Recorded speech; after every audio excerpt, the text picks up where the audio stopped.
La luz desaparece rápido cuando desciendes por la rampa estrecha de Saqqara. El aire se vuelve más frío, más quieto, y el sonido cambia. Cada paso se convierte en un eco corto, como si la piedra devolviera todo con retraso. Entonces la galería se abre y, alineadas a lo largo del pasillo, surgen puertas laterales cavadas en la roca. Dentro de ellas reposan cajas colosales de piedra oscura, pulida, con bordes afilados y paredes demasiado rectas para parecer rústicas. Y aquí viene el dato que transforma la escena en problema. Hay 24 de esos sarcófagos todavía en su lugar, en las llamadas grandes galerías, y cada conjunto, cofre más tapa, entra en la categoría de decenas de toneladas. Incluso reduciendo la exageración popular, la pregunta se mantiene en pie como la propia piedra. ¿Por qué enterrar toros sagrados en recipientes tan masivos, tan precisos, dentro de túneles estrechos y cámaras apretadas? ¿Y cuál fue el método exacto para llevar y asentar todo eso aquí? Antes de cualquier teoría, un hecho sólido. Esto aquí tiene función y tiene contexto. El Serapeum de Saqqara fue el cementerio de los toros Apis, ligados al culto de Ptah en Memphis, y después a la idea de Osiris Apis. Por siglos, Estado y templo financiaron este ritual a gran escala. Esto quita la muleta de la leyenda y empuja la pregunta hacia donde duele. Si había motivo, ¿por qué elegir un método tan extremo y cómo ejecutar eso aquí abajo sin margen de error? El mapa de este misterio comienza sobre el suelo. Saqqara es una necrópolis inmensa, cerca de la antigua Memphis, y el Serapeum mezcla lo que quedó en la superficie con un subterráneo que todavía impone respeto. Lo que importa es la forma del lugar. Pasillos que conectan cámaras laterales y una galería lo suficientemente larga para parecer infraestructura, no una tumba simple. A partir de ahí el misterio se vuelve concreto, porque peso alto y precisión alta, aquí, necesitan caber en un espacio que no perdona maniobras. Hasta aquí, el hecho es simple. Las cajas están aquí, todavía en su lugar, en un sistema subterráneo. Ahora viene el giro. ¿Cómo este complejo fue redescubierto y por qué eso importa? Porque lo que se encontró allá abajo abre el primer gran pero. A mediados del siglo XIX, Auguste Mariette siguió una pista física en Saqqara. Una avenida de esfinges soterrada pieza por pieza hasta volverse camino. El 12 de noviembre de 1851, él entró en las grandes galerías, y allá abajo no había oro. Había sarcófagos de piedra dura, muchos vacíos, señales de violación antigua y la sensación incómoda de que alguien ya había llegado antes. Ese es el primer pero. Si estaban vacíos cuando fueron encontrados, la pregunta deja de ser solo ¿cómo los colocaron? Y se convierte en ¿qué había dentro? ¿Y por qué desapareció? La explicación más simple para el vacío es el saqueo, plausible en un Egipto donde tumbas fueron violadas por siglos en busca de bienes funerarios. Solo que aquí el vacío incomoda de otra manera. La escala de la inversión sugiere un ritual enorme, pero lo que sobra, en muchas cámaras, son cofres gigantescos que nadie se lleva. Y el detalle que corta la facilidad de raíz es este. Entre las 24 cajas todavía en el local, pocas tienen inscripciones claras. Entonces el Serapeum no te da etiquetas por cámara. Te obliga a leer el caso por el contexto y por la ingeniería que quedó trabada en el lugar. No necesitas tecnología imposible para ver el problema real. En otros lugares, la piedra pesada camina. Trineos, cuerdas, palancas, gente coordinada, todo eso es histórico. Aquí, el peso no termina en un patio abierto. Necesita entrar en una bahía lateral subterránea, asentarse sin golpe y aún recibir una tapa que pesa como un camión cargado. La pregunta correcta se vuelve inevitable. ¿Cuál fue el paso a paso aquí dentro para alinear, bajar y sellar sin margen de error? La entrega está en el propio complejo. Hay indicios de soluciones prácticas compatibles con ingeniería sin fantasía, inclusive un método lógico de asentamiento final. La idea es simple y peligrosa: llenar la cámara con arena, colocar la caja al nivel del pasillo y, removiendo la arena poco a poco, bajar todo con control milímetro a milímetro hasta asentar. Eso resuelve el descenso sin grúa moderna, pero abre la pregunta más brutal. ¿Cómo llevar la caja hasta el frente de la cámara, dentro del túnel, y hacerla entrar alineada, sin trabarse, sin romper esquinas, sin destruir el pasillo? Hasta aquí, lo básico está en pie. Ahora viene el punto que derriba explicaciones fáciles. Aquí abajo, ellos eran buenos. No basta, porque el espacio no perdona el error. Porque decir ellos tenían mano de obra no responde al detalle que está delante de tus ojos: la geometría. La geometría no es opinión, puedes medir. La caja está allí, las paredes están allí, el pasillo está allí. E incluso si aceptas variaciones, incluso si eres prudente con los números y no compras las 100 toneladas como dogma, continúas con masas en el orden de decenas de toneladas, en rocas duras como granito, basalto o diorita, con superficies relativamente planas y esquinas que no parecen fruto de la improvisación. El Serapeum, en ese punto, no te pide creer en nada extraordinario. Te pide encarar un escenario extraordinariamente restrictivo. Peso alto, espacio bajo, precisión alta, todo junto. Y aquí entra el pero que define el caso. O esas cajas llegaron listas y alguien dominó una logística subterránea repetida por generaciones, o buena parte del corte y acabado sucedió allá abajo, como operación pesada y continua en piedra dura. Las dos hipótesis existen, pero ninguna se sostiene por parecer plausible. Necesitan coincidir con lo que el lugar permite y con lo que el lugar muestra: dimensiones, encajes, marcas de trabajo y espacio real de maniobra. Por ahora, guarda una última imagen, porque es el gancho que tira del próximo bloque. Estás bajo tierra, delante de una caja de piedra que pesa como un pequeño edificio, en una cámara lateral hecha a medida. La tapa, incluso cuando está desplazada, parece haber sido pensada para sellar. El pasillo principal sigue adelante, repitiendo el mismo patrón, como si alguien hubiera decidido que la mejor forma de eternizar un animal sagrado era construir una línea de cofres que ningún saqueador conseguiría cargar. Y ese es el detalle que incomoda. Si la idea era seguridad, ¿por qué tantos fueron violados y vaciados? Y si la idea era ritual, ¿por qué el ritual exigía recipientes que parecen diseñados como si fueran para algo más que un simple entierro? Y es aquí que él cambia el juego. Las pistas apuntan un método, pero el método no elimina la sensación de demasiado aprieto para ese peso.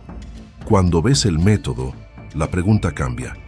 Ya no es «fue posible», es «si fue así, ¿por qué todavía parece demasiado grande para este espacio?» Primera pieza sólida. Hay señales de transporte interno, guías en el piso, marcas compatibles con rodillos y cabrestantes horizontales de madera operados por palancas.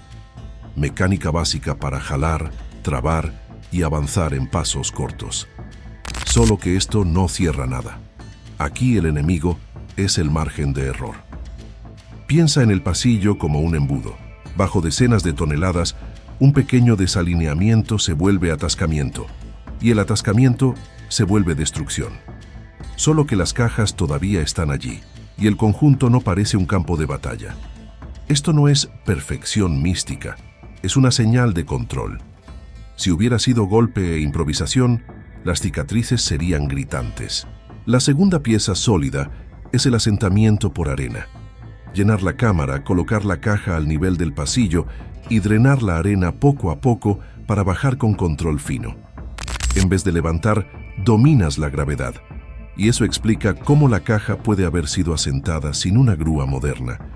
Hasta aquí parece que tienes un camino plausible: rieles o guías, cabrestantes, rodillos, palancas y arena para el encaje final.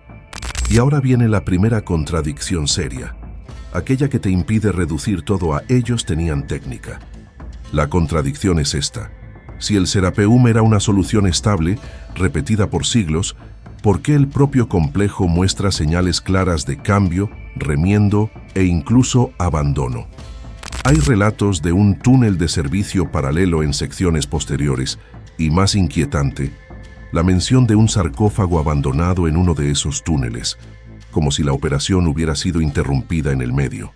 Y hay además el detalle de un sarcófago dedicado por Cambises II, que habría quedado posicionado de modo a obstruir una entrada original, lo que sugiere una historia de modificaciones internas que no sigue una línea recta perfecta. Esto no prueba nada sobrenatural, prueba algo más útil. El Serapeum es una obra viva a lo largo del tiempo, no un proyecto único con un único patrón. Y cuando una obra de este porte se extiende por dinastías y regímenes diferentes, la explicación necesita dar cuenta de variaciones de calidad, decisiones diferentes, prioridades diferentes. Entre los 24 sarcófagos sobrevivientes, apenas 4 tienen inscripciones. Y lo más revelador no es solo la escasez, es la diferencia de ejecución. En algunos casos, la inscripción está bien hecha, planificada, con acabado cuidadoso. En otros parece más apresurada, rayada de forma más ruda en la superficie pulida. Eso no es detalle estético, eso es pista histórica. Equipos diferentes, momentos diferentes, tal vez prisa ritual, tal vez cambio de patrón administrativo, tal vez el sarcófago no haya sido originalmente tallado para aquella inscripción específica. Ahora, fíjate cómo esto mueve el misterio de la grúa. Si la operación era tan monumental y tan formal, ¿por qué tantas cámaras no tienen inscripciones claras que nos digan qué toro está allí, qué reinado, qué fecha? La respuesta probable no es que borraron, es que el sistema de información del culto puede no estar grabado en la piedra del sarcófago. Puede haber estado principalmente en las estelas votivas y en los registros asociados a las cámaras. Y eso nos lleva al tipo de evidencia que cambia el caso del campo de la especulación al campo de la cronología. Mariette no encontró solo cajas, había miles de objetos ligados al culto, incluyendo estelas conmemorativas con fechas y referencias a los ciclos de los toros apis y a las áreas de sepultamiento. Esto da ancla histórica al lugar y al mismo tiempo hace el contraste más incómodo. Hay mucha información alrededor, pero pocas etiquetas directas grabadas en los propios cofres. Con esto se puede separar suelo de niebla, función religiosa confirmada, redescubrimiento documentado y señales de logística interna. El cómo se vuelve plausible. El problema ahora es la suma. Peso, precisión y espacio apretado repetidos decenas de veces. El próximo paso, entonces, no es preguntar si eran tumbas. Es preguntar por qué, siendo tumbas, parecen haber sido construidas con una exigencia de masa y acabado que va más allá de lo necesario para un enterramiento, especialmente cuando consideras el ambiente subterráneo. Y aquí entra el segundo pero, que va a definir el ritmo del resto del documental. El Serapeum es demasiado grande para ser explicado apenas por devoción, pero es demasiado devoto para ser explicado apenas por ingeniería. Si miras solo a la devoción, tropiezas con el peso. Si miras solo a la ingeniería, tropiezas con el simbolismo. El toro apis no era un animal cualquiera, era una manifestación viva ligada a Ptah y después asociado al Osiris Apis, en una tradición que atraviesa períodos y se transforma inclusive en el ambiente helenístico. O sea, no es un cementerio de animales común. Es un mecanismo de estado, religión y legitimidad repetido por siglos. La cronología importa porque el cuándo restringe el cómo. Las grandes galerías no son un acto único, se insertan en un uso prolongado y en ampliaciones a lo largo del tiempo, lo que cambia equipos, patrones y presiones. Esto coloca la operación en el mundo real, con capacidades técnicas específicas y decisiones administrativas que pueden explicar por qué algunas señales parecen consistentes y otras parecen remiendo. Ahora, pon el dedo mentalmente en el punto más incómodo. Si estas galerías fueron iniciadas y extendidas a lo largo de tantos siglos, entonces no fue un equipo genial que resolvió un rompecabezas una vez. Fue un procedimiento institucionalizado. Y cuando un procedimiento es institucionalizado, deja rutinas, marcas, infraestructura. La presencia de cabrestantes, marcas de rodillos y guías en el piso conversa con eso. Pero, y esa es la contradicción que queda abierta para jalar el próximo bloque, institucionalizar no significa que el procedimiento sea simple, significa que fue lo suficientemente caro para ser mantenido. Y ahí viene la pregunta que no puedes evitar. ¿Cuál era el costo real, humano, material, logístico, de traer e instalar cada caja? ¿Cuántos intentos fallaron? ¿Cuántas fueron retrabajadas? ¿Por qué una inscripción es linda y otra es rayada, como si alguien estuviera apenas cumpliendo el trámite? Hasta aquí el caso ganó estructura. Tenemos las piezas que sostienen lo que es sólido y al mismo tiempo la primera contradicción seria que impide el cierre precoz. Ahora la pieza que faltaba y que la próxima parte va a entregar es confrontar la mejor explicación convencional, paso a paso, con el ambiente real del Serapeum e identificar exactamente dónde ella aguanta y dónde comienza a resbalar. Dentro de poco, vas a ver por qué el cuello de botella no es cortar piedra, ni tener mano de obra. El cuello de botella es coordinar precisión y movimiento en espacio confinado, repetidas veces, sin transformar el lugar en un amontonamiento de escombros. El escenario más realista comienza antes de la oscuridad. Primero, la materia prima. Los cofres sobrevivientes son de piedra costosa, con ejemplos citados en granito, basalto, diorita y rocas afines, o sea, materiales que no se dejan domar con prisa y exigen control de impacto y abrasión. La forma tampoco es un bloque bruto. Hay dimensiones registradas para por lo menos un ejemplar medido y calculado en el siglo XIX, con caja de cerca de 2,32 metros por 2,32 metros por 3,85 metros, cavidad interna rectangular y tapa con casi 1 metro de altura, y en el cálculo, un total máximo cercano a 62 toneladas, sumando cuerpo y tapa. 100 toneladas es etiqueta popular. Incluso con números más conservadores, el problema continúa brutal. Segundo paso, el transporte hasta la boca del complejo. Aquí la explicación convencional se apoya en algo sólido, porque Egipto no era un lugar sin logística. El culto del Apis era un mecanismo de estado y templo, y el Serapeum era el destino final de un ritual con procesión y sepultamiento en una infraestructura de largo plazo. Esto es confirmado en descripciones institucionales del sitio, que lo presentan claramente como la tumba de los toros Apis ligados a Ptah, en Saqqara, en uso del Reino Nuevo hasta el período ptolemaico. Cuando tienes un estado capaz de erguir, mantener y expandir un complejo subterráneo por siglos, tienes también capacidad de reunir trabajo, madera, cuerda, trineos, lubricación y coordinación. Hasta aquí no hay salto de fe.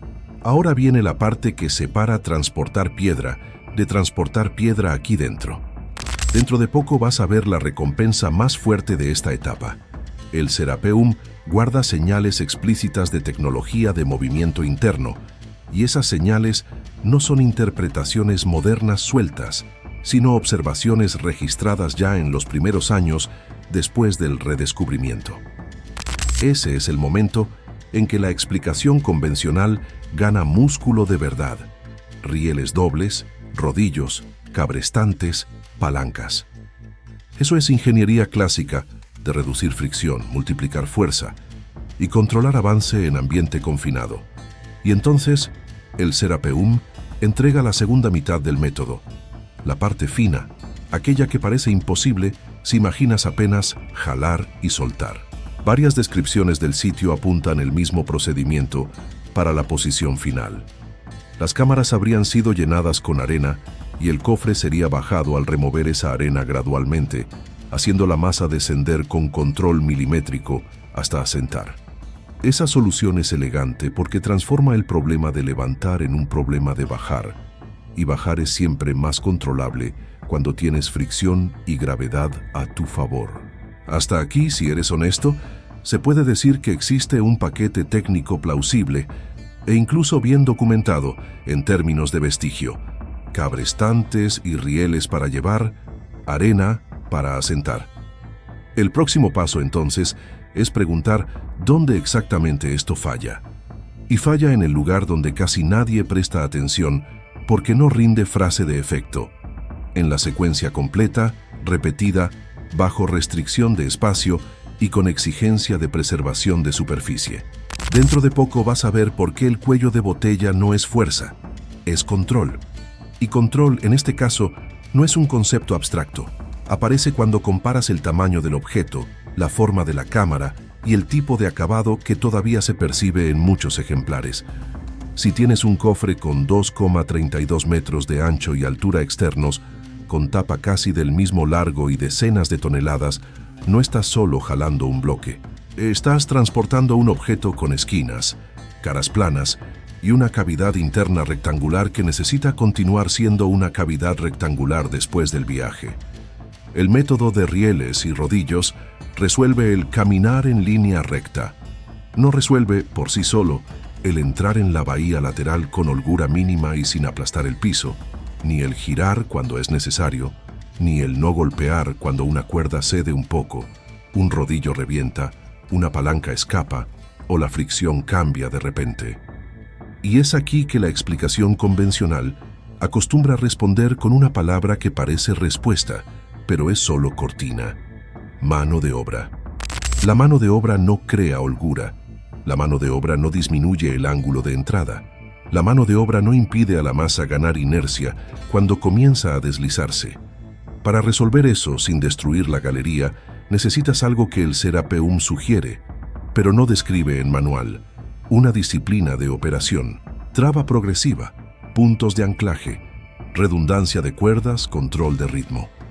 Lo que es perfectamente compatible con la presencia de cabrestantes, palancas y rieles, pero exige que la operación haya sido repetida y perfeccionada como un procedimiento institucional y no como un acto heroico aislado. Entonces, ¿dónde está la falla real? La falla real es que, incluso aceptando el procedimiento institucional, hay señales de que no fue uniforme. Y esa variación es una contraevidencia discreta, pero poderosa, contra cualquier narrativa de era todo igual y perfecto. En primer lugar, los propios sarcófagos no forman un conjunto homogéneo en términos de información y acabado. 4 tienen inscripciones, y la descripción moderna del sitio observa que algunas inscripciones y decoraciones existen, pero no aparecen de forma consistente en todos. En segundo lugar, hay relatos históricos y análisis modernos que tratan el Serapeum como un complejo usado y ampliado por siglos, con fases y túneles de servicio asociados al período ptolemaico, lo que ya implica equipos diferentes, prioridades diferentes y a veces prisa diferente. Esto no es un detalle de museo, es el tipo de cosa que cambia la ingeniería. Porque cuando cambia el régimen, cambia el presupuesto, cambia el calendario ritual, cambia el patrón de supervisión. Ahora viene la segunda mini recompensa, y es crucial para la honestidad del documental. El Serapeum no necesita tecnología imposible para continuar siendo inquietante. Solo necesita que aceptes 2 cosas al mismo tiempo. La primera, existe evidencia de método interno plausible, con rieles, rodillos, cabrestantes y el truco de la arena. La segunda, incluso con este método, la elección de hacer eso en el subterráneo, repetidas veces, con sarcófagos de decenas de toneladas en piedra dura y con dimensiones tan grandes, continúa siendo una decisión extrema, y decisiones extremas piden un motivo extremo, o por lo menos un motivo lo suficientemente fuerte para justificar costo, riesgo y tiempo. Hasta aquí, viste el cómo más probable y dónde pierde la fuerza explicativa cuando intenta volverse una frase corta. Ahora la pieza que faltaba es atacar el por qué, sin caer en el clickbait. ¿Por qué construir cofres de este porte para un toro sagrado en vez de algo más simple, más rápido, más barato y aún así ritualísticamente aceptable? Dentro de poco vas a ver una explicación convencional que, cuando bien hecha, es más interesante que cualquier teoría fácil. El Serapeum no era apenas entierro. Era demostración de legitimidad, continuidad y dominio de lo sagrado. Transformaba un animal en evento nacional. Y el subterráneo, por definición, es un escenario de permanencia. Pero esa explicación tiene un punto débil, y el Serapeum expone ese punto débil con la frialdad de la piedra. Si la función era religiosa y política, la inversión necesita ser coherente a lo largo del tiempo. solo que la propia historia del redescubrimiento ya revela una fractura. Cuando Mariette entró en el complejo el 12 de noviembre de 1851, encontró miles de objetos y apenas un sarcófago intacto. El resto ya estaba vaciado. Y fuentes de divulgación histórica apuntan que el vaciamiento puede haber ocurrido mucho antes, con hipótesis que incluyen olas de iconoclastia en el periodo romano tardío. No necesitas elegir una causa única aquí. El punto es otro. Si el Serapeum fue pensado como fortaleza funeraria, falló en proteger el contenido. Y si no fue pensado principalmente como fortaleza, entonces el foco de la inversión tal vez estuviera menos en el guardar y más en el performar. Performar poder, piedad, permanencia y tal vez pureza ritual. Solo que ahí surge un conflicto interno que la explicación convencional raramente enfrenta de frente. La performance no exige, necesariamente, este grado de masa. La performance podría ser hecha con arquitectura, con estelas, con capillas, con procesiones y con decoración. Y sin embargo, las cajas son lo que más impresiona, porque son desproporcionadas al espacio. Y es aquí que el Serapeum vuelve a acorralarte en una pregunta objetiva. ¿Qué problema práctico resuelve el cofre además del simbolismo? Una respuesta probable, sin volverse clase, es que resuelve un problema de integridad ritual del cuerpo momificado. Sellar, aislar, mantener, impedir acceso fácil. Eso tiene sentido con la elección de piedra dura y tapa pesada, pero esa respuesta también tiene un límite. Explica por qué una tapa es pesada, pero no explica por qué la caja entera necesita ser tan colosal y tan estandarizada en dimensiones tan grandes. ¿Por qué repetir 24 veces algo tan caro y tan arriesgado de instalar? ¿Y por qué mantener el sistema funcionando por siglos? Y cuando llegas a este punto, entiendes la verdadera falla de la explicación convencional.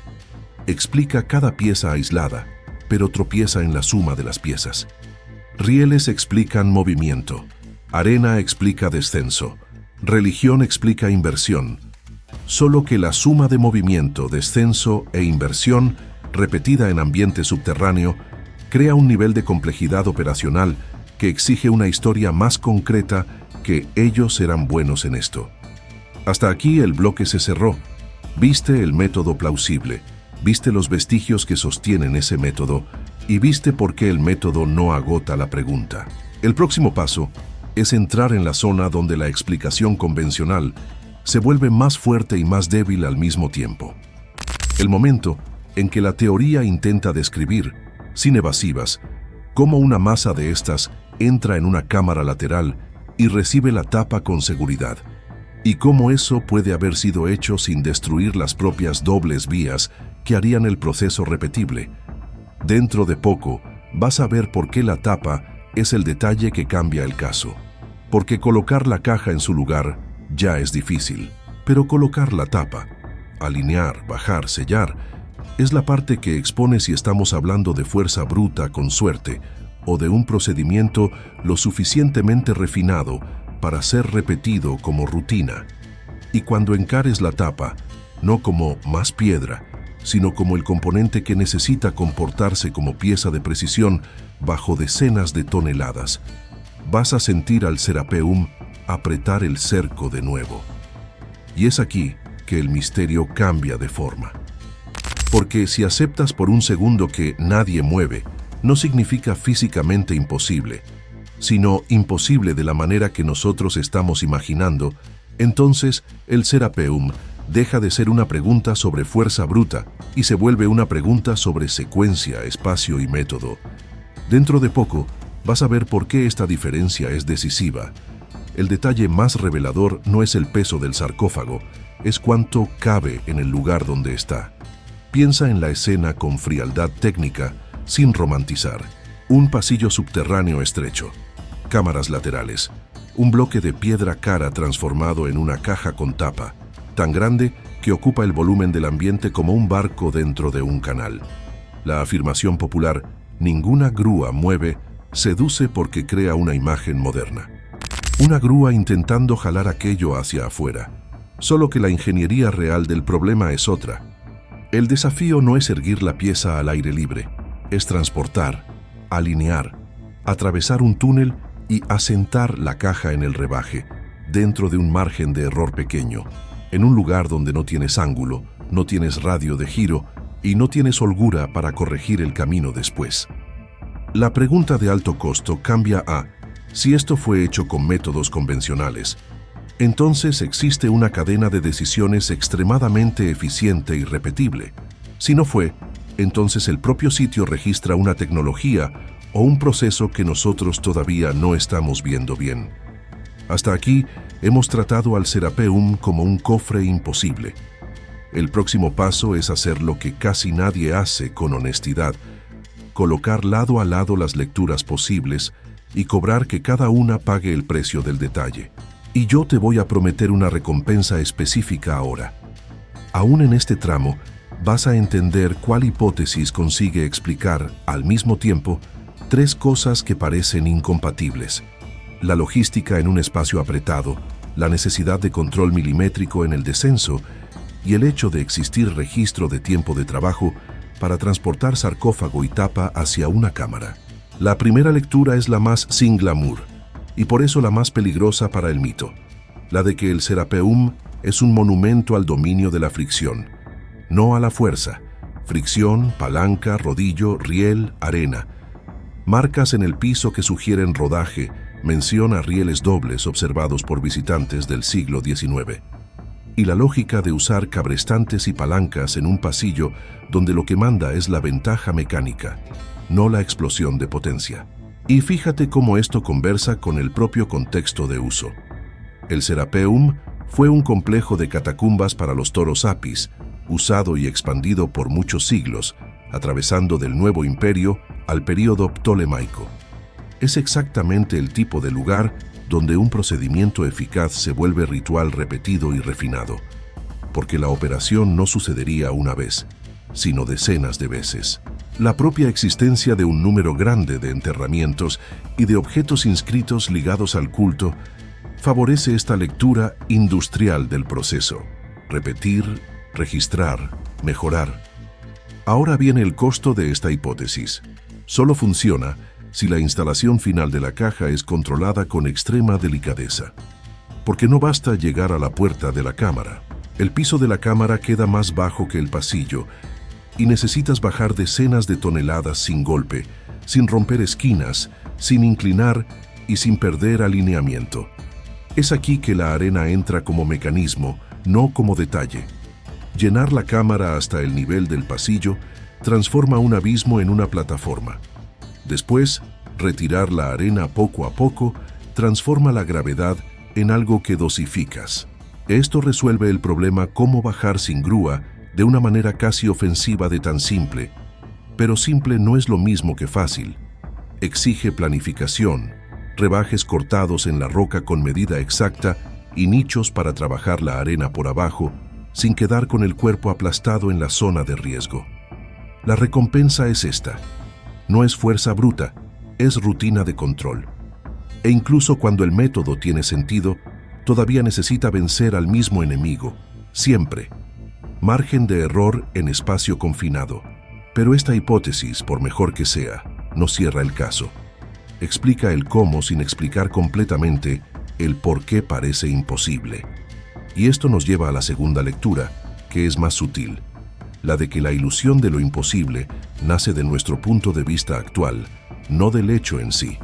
Cuando un visitante moderno entra en las galerías y ve aquellas cajas, imagina la caja como un objeto móvil y el pasillo como un camino. Solo que tal vez el pasillo no fuera camino en el sentido moderno. Tal vez fuera parte de un sistema de posicionamiento, un canal hecho para restringir el movimiento, no para facilitarlo. Si quieres alinear algo gigantesco en línea recta, un paso justo no es un problema, es una herramienta. Impide que la carga gire, impide que escape lateralmente y transforma el desplazamiento en algo que corriges milímetro a milímetro, a la fuerza, con pequeños avances, pausas y reposicionamiento de rodillos. El costo de esta lectura es duro. Exige aceptar que el proyecto del subterráneo fue pensado para una logística específica y no apenas para guardar algo. Esto coloca intención de ingeniería dentro de la arquitectura del culto. No es fantasía, es una consecuencia plausible cuando tienes un sitio que fue siendo ampliado y adaptado a lo largo del tiempo para enterrar, repetidamente, animales sagrados en cámaras con sarcófagos monumentales. Solo que todavía falta una pieza que lastima la imaginación: la precisión visual. La tercera lectura intenta pagar ese precio de otra manera. En vez de tratar el Serapeum como cajas hechas y después llevadas, considera una cadena híbrida. Parte de la forma puede haber sido definida fuera, pero el acabado final, lo que el ojo interpreta como perfección inhumana, puede haber sido conquistado en el proceso de asentamiento y ajuste dentro del propio ambiente. Esto no exige máquinas futuristas, exige tiempo, abrasivos, medición y una cultura que ya dominaba superficies planas en otros contextos. La ventaja de esta lectura es que reduce el número de milagros. No necesitas un transporte perfecto y de un encaje perfecto de primera. Necesitas un transporte suficiente para colocar la pieza en el teatro, y después de un método de ajuste que transforme casi en exacto. El costo es que el Serapeum, por ser subterráneo, limita maniobra e iluminación. Entonces el ajuste tendría que ser hecho con técnicas compatibles con espacio apretado y trabajo de precisión en condiciones malas. Es posible, pero queda colgado en un detalle. Necesitas encontrar señales de ese tipo de intervención en el lugar: marcas compatibles, herramientas esperadas, áreas de trabajo, patrones de desgaste. Y ese detalle, por ahora, es justamente donde la lectura queda menos sólida que la primera. Ahora, para no dejar esto volverse 3 historias y ninguna conclusión, vamos a la prueba mental que separa hipótesis bonita de hipótesis útil. Imagina una caja con dimensiones conocidas y masa en el orden de decenas de toneladas, en un pasillo donde pasa con poca holgura. No tienes motor. Tienes madera, cuerda, palanca, rodillos, un punto fijo y gravedad. ¿Cuál es la única manera de mantener el control? Es transformar cada centímetro en una decisión. La caja avanza poco, para, reposicionas rodillos, tensas cuerdas, ajustas alineamiento, avanzas de nuevo. Cuando llega a la cámara rebajada, no bajas la caja. Subes el suelo hasta ella, llenando con arena, y después dejas que el suelo desaparezca lentamente. Esta prueba mental tiene una consecuencia. El Serapeum no necesita un único momento heroico de fuerza. Necesita una rutina disciplinada de control. Y esto casa con el hecho de que el sitio haya sido usado por siglos, acumulando enterramientos, inscripciones y objetos ligados al culto, el tipo de operación que genera estandarización, no improvisación. Hasta aquí, la tercera promesa está pagada. Viste cómo cada lectura compra un pedazo del problema y paga un precio diferente. La primera explica el mecanismo con evidencia directa de método. La segunda explica por qué el aprieto puede ser parte de la solución. La tercera intenta explicar nuestra impresión de perfección sin invocar magia, pero todavía necesita señales materiales más explícitas. Solo que hay una pregunta que continúa abierta, y ahora se vuelve más incómoda. Si el método es plausible, ¿por qué la sensación de imposibilidad es tan persistente incluso entre personas que conocen ingeniería? Porque el Serapeum no desafía solo cómo mover. Desafía cómo mover y parar exactamente donde se necesita, repetidamente, en un ambiente que no perdona el error. Y es exactamente en ese punto que la historia se vuelve más interesante, porque en la próxima parte vamos a conectar las piezas y reducir la ambigüedad, no para matar el misterio, sino para dejar sobrando apenas el misterio legítimo, aquel que todavía no fue respondido por evidencia directa. Dentro de poco, vas a ver la conclusión más difícil de aceptar cuando la historia es contada como misterio imposible. El Serapeum no depende de un milagro tecnológico para existir, pero depende de una disciplina operacional tan extrema que en la práctica poca gente consigue imaginar un equipo repitiendo aquello por décadas y siglos sin dejar un rastro de desastre. Al mismo tiempo, Descripciones resumidas apuntan que muchos de esos sarcófagos quedan en el rango de decenas de toneladas, con tapas pesando una fracción relevante del total. El misterio no necesita inflar. La pregunta real es, ¿cómo controlar decenas de toneladas con precisión dentro de pasillos subterráneos? ¿Y por qué insistir en ese patrón? Hasta aquí el peso dejó de ser folclore y se volvió variable concreta. Ahora la pieza que faltaba es cerrar el cómo con evidencia, no con imaginación. Dentro de poco, dentro de este mismo tramo, vas a ver el conjunto de indicios que apunta a una cadena técnica coherente. ¿Y por qué esos indicios empujan la historia hacia un escenario más probable? El Serapeum tiene 3 elementos que cuando aparecen juntos, dejan de ser detalle y se vuelven método. El primero es el registro de que, en las galerías, fueron reconocidos vestigios compatibles con rodillos en el piso y encontrados cabrestantes horizontales de madera operados por palancas, exactamente el tipo de dispositivo que se usa para jalar con ventaja mecánica y trabar avance en pasos cortos. El segundo es la observación, hecha aún en el siglo XIX por Heinrich Brugsch, de rieles dobles preservados en el suelo del túnel de servicio ptolemaico y pasajes siguientes, sugiriendo un camino guiado para rodar cargas gigantes sin permitir deriva lateral. El tercero es el procedimiento de asentamiento final, cámaras llenadas con arena antes, y el cofre bajado al remover la arena gradualmente, transformando el momento más peligroso, el descenso, en una operación controlable, casi como un elevador de fricción. Si combinas esos 3 elementos, la cadena se vuelve simple de describir y brutal de ejecutar. El cofre entra en el canal guiado, avanza en ciclos cortos, con trabas y reposicionamiento de rodillos, llega a la boca de la cámara ya con la cámara nivelada por arena, y entonces desciende milímetro por milímetro mientras la base desaparece bajo control. La tapa, que es la parte que decide si esto es improvisación o procedimiento, desciende del mismo modo, sin caída, sin golpe, sin segunda oportunidad. Es aquí que la sensación de ninguna grúa mueve se disuelve. No es una operación de erguir, es una operación de restringir movimiento y domesticar la gravedad. Hasta aquí la ambigüedad del cómo fue reducida a lo esencial. El método es plausible y tiene indicio material asociado. El próximo paso es enfrentar lo que sobra, porque lo que sobra no es pequeño. Dentro de poco vas a ver por qué el Serapeum continúa inquietante, incluso después de que la ingeniería básica se queda en pie. El problema migra del ¿es posible? Para ¿por qué elegir el modo más caro y más arriesgado de todos? El contexto ayuda, pero no cierra solo. El Serapeum es un cementerio de culto. Las catacumbas guardaban los enterramientos de los toros apis, asociados al culto en Memphis, y el redescubrimiento moderno en el siglo XIX reveló un volumen enorme de sepultamientos y objetos inscritos. Hay también una cronología que estira el uso y ampliación por largos periodos, lo que favorece la idea de procedimiento repetido y perfeccionado a lo largo del tiempo.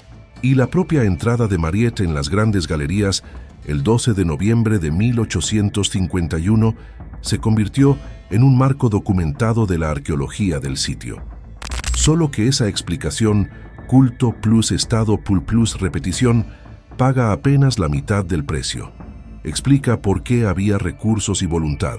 No explica por qué la solución necesitaba ser monolítica, subterránea y masiva en esa escala, cuando la religión podría haber sido servida por alternativas menos peligrosas. Y aquí surge el escenario más probable, aquel que reduce de verdad la niebla. El Serapeum no fue construido para ser apenas un lugar de depósito, sino un lugar de imposibilidad deliberada. No imposibilidad en el sentido sobrenatural, imposibilidad en el sentido social. Un sistema en que el acceso al cuerpo sagrado, después del ritual, se vuelve logísticamente prohibitivo. Un cofre que no es apenas tumba, sino barrera. Un subterráneo que no es apenas escondite, sino certificación. Esto fue sellado de una manera que nadie consigue deshacer sin declarar la guerra a lo propio sagrado. Dentro de poco vas a ver la recompensa fuerte de esta convergencia, Cuando lees el Serapeum como barrera y no solo como caja grande, la elección de masa deja de ser capricho y se vuelve función. Y la función en este caso es simple, concreta y dura. Controlar acceso, reducir profanación, reducir manipulación y al mismo tiempo escenificar poder institucional delante de un culto nacional. El peso se vuelve mensaje, la dificultad se vuelve protección y la repetición se vuelve liturgia. Hasta aquí la historia se estrechó hacia un camino más honesto, método plausible, motivo plausible. ¿Qué falta entonces para que la investigación quede cerrada de verdad? Falta aquello que separa una buena explicación de una explicación definitiva. Falta documentación técnica directa del proceso y un análisis sistemático de los vestigios de transporte y asentamiento, conectando marcas en el piso, desgaste, puntos de anclaje y compatibilidad geométrica entre rieles, rodillos y las cámaras. Falta también un mapa operacional que una cronología, fases de excavación y estandarización. El Serapeum atraviesa períodos y variaciones de ejecución pueden decir más sobre la historia real del sitio que cualquier teoría extravagante. Y hay un último detalle que necesita quedar claro antes del cierre definitivo para no caer en el clickbait vacío. El Serapeum no exige que creas en algo prohibido, exige que aceptes algo más incómodo, que sociedades antiguas, cuando tenían motivo religioso y político suficiente, eran capaces de invertir en ingeniería de control y repetición con un nivel de disciplina que hoy nosotros asociamos a obras industriales modernas. Y al mismo tiempo, exige que seas lo suficientemente escéptico para admitir lo que no está probado.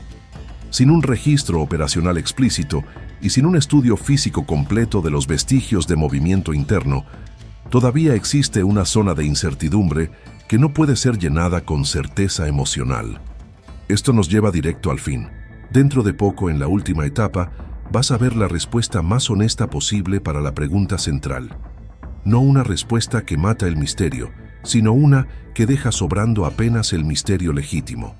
Y cuando eso suceda, el Serapeum va a dejar de parecer un truco imposible y va a comenzar a parecer algo más inquietante. Un lugar donde la ingeniería fue usada como lenguaje de lo sagrado y donde el precio pagado en riesgo y esfuerzo era parte del mensaje. Llegó el momento de dar la respuesta más honesta posible para la pregunta que abrió todo esto, sin destruir el misterio a la fuerza y sin dejar al espectador preso en un vacío. Cuando alguien dice que ninguna grúa mueve los sarcófagos del Serapeum, lo que la frase está intentando expresar no es una imposibilidad física, es una imposibilidad psicológica, la dificultad de imaginar control absoluto sobre decenas de toneladas, repetidas veces, en pasillos subterráneos, con poca holgura y poca tolerancia para el error. Y es justamente ahí que el Serapeum deja de ser una anécdota y se vuelve un documento de piedra sobre cómo una sociedad eligió transformar ingeniería en ritual. Hasta aquí, lo que queda más probable no es una tecnología perdida que cayó del cielo, ni una explicación mágica que sirve para todo. El escenario más probable es más duro y por eso más impresionante. Un procedimiento institucional, repetido a lo largo de muchos enterramientos, que domesticaba la gravedad con ciclos cortos de avance, traba y reposicionamiento, que transformaba el pasillo estrecho en herramienta de alineamiento, y que usaba arena como el componente final que resuelve el único problema que realmente mata equipos: el descenso controlado, sin golpe, sin caída, sin segunda oportunidad. La sensación de imposible nace cuando intentas pensar en esto como un único acto de fuerza, un único jalón monumental. Solo que no era eso. Era una rutina, un proceso lo suficientemente lento para ser seguro, lo suficientemente caro para ser sagrado, lo suficientemente repetible para volverse norma. Ahora la pieza que faltaba para cerrar sin romantizar, ¿por qué hacer esto? Porque si el objetivo fuera apenas guardar un cuerpo, habría caminos más simples. La elección de cajas monolíticas gigantes, selladas con tapas pesadas, en cámaras subterráneas, apunta a un propósito que va más allá de la utilidad inmediata. El Serapeum parece haber sido diseñado para imponer una barrera material al mundo de los vivos, una barrera que no depende de vigilancia constante, ni de cerraduras fáciles, ni de promesas frágiles. Incluso cuando la historia humana mostró que nada es inviolable, el diseño continúa revelando la intención: transformar el acceso en algo logísticamente prohibitivo. El cofre no es apenas recipiente, es una declaración. Una declaración de que aquello no puede ser tocado sin costo extremo, y que el costo extremo por sí solo es parte de lo sagrado. Hasta aquí, esto cierra el centro del enigma. El Serapeum no es prueba de imposibilidad, es prueba de prioridad. Prioridad religiosa, prioridad política, prioridad simbólica, prioridad de permanencia. Y es exactamente esa prioridad que hace al lugar tan incómodo para nuestra intuición moderna. Nosotros nos acostumbramos a medir el pasado por lo que parece eficiente a los ojos de hoy, como si la eficiencia fuera siempre la regla. El Serapeum sugiere lo opuesto. Cuando el objetivo es producir reverencia y permanencia, la eficiencia no es el valor máximo. El valor máximo es el mensaje. Y el mensaje, en este caso, fue esculpido en masa. El próximo paso para cerrar de verdad es admitir con claridad lo que todavía no está resuelto y por qué. Lo que falta no es una respuesta misteriosa. Lo que falta es un nivel de documentación técnica directa que casi ningún gran monumento antiguo ofrece. Falta un registro operacional explícito del tipo "así lo hicimos", con medidas, secuencia y contingencias. Falta también una lectura completa y sistemática, hecha con el rigor de ingeniería de campo, de los vestigios físicos del propio desplazamiento, patrones de desgaste, puntos de anclaje, compatibilidad exacta entre guías, rodillos y las cámaras, y una reconstrucción experimental que muestre, con tasas de progreso y márgenes de error, cuánto tiempo y cuánta gente sería necesario para repetir el procedimiento con seguridad. Sin eso, puedes tener una explicación muy probable y aún así, no tener una demostración definitiva. Al final, el Serapeum no necesita de lo imposible para permanecer inquietante. Lo que exige es aceptar el costo real: planificación, disciplina, repetición y control, en un ambiente que no perdona el error. La pregunta final, entonces, no es quién tenía un secreto, es qué construye una civilización cuando decide que lo sagrado debe ser protegido por toneladas y no por promesas. Ahora la última imagen. Estás de vuelta en la galería, con el aire pesado y el sonido corto, como si la piedra tragara el mundo. Las cajas continúan allí, inmóviles, silenciosas, indiferentes a cualquier teoría que intente dominarlas con una frase. Y al final, es esa indiferencia que hace al Serapeum tan poderoso. No necesita convencerte de nada, solo necesita existir de la manera que existe para obligarte a encarar una verdad simple y rara. El pasado fue muchas veces más competente, más paciente y más ambicioso de lo que nuestra imaginación permite. Y es por eso que estas cámaras continúan atrapando gente en la oscuridad, siglo tras siglo, no porque esconden un secreto, sino porque exponen la escala de lo que ya fue posible cuando la creencia se volvió obra.